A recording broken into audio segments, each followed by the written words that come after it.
আজকের এই ভিডিওতে আমি দেখাবো ইনকিউবেটর মেশিনে ডিম বসানোর পর কিভাবে ডিম ক্যান্ডেলিং করতে হয়। 7 দিন থেকে 10 দিনের মধ্যে ডিমগুলো ক্যান্ডেলিং করতে হয়। ক্যান্ডেলিং করার সুবিধা, ক্যান্ডেলিং করলে ডিমের হ্যাচিং রেট ভালো হবে এবং যে ডিমটা বীজ ডিম নয় সেটিকে আলাদা করা যাবে, এতে করে ডিম নষ্ট হবে না।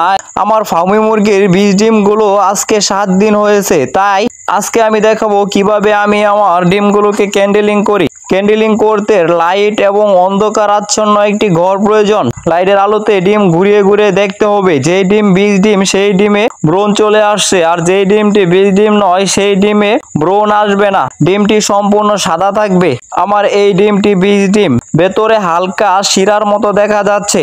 এই ডিমে ব্রণ চলে আসছে, অর্থাৎ এই ডিমটি বীজ ডিম। একে একে আমার সবগুলা ডিম ক্যান্ডেলিং করব। দেখুন এই ডিমটি সম্পূর্ণ সাদা, ভেতরে শুধু কুসুম দেখা যাচ্ছে।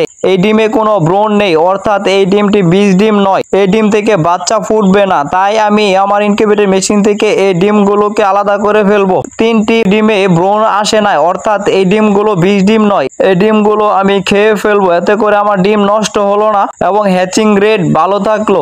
এভাবে আপনি আপনার ইনকিউবেটর মেশিনে ডিম বসানোর পর ডিমগুলোকে ক্যান্ডেলিং করে যেগুলো বীজ ডিম না সেগুলো আলাদা করে ফেলবেন, এতে করে আপনার ডিম নষ্ট হবে না এবং বাচ্চার হ্যাচিং রেট ভালো হবে।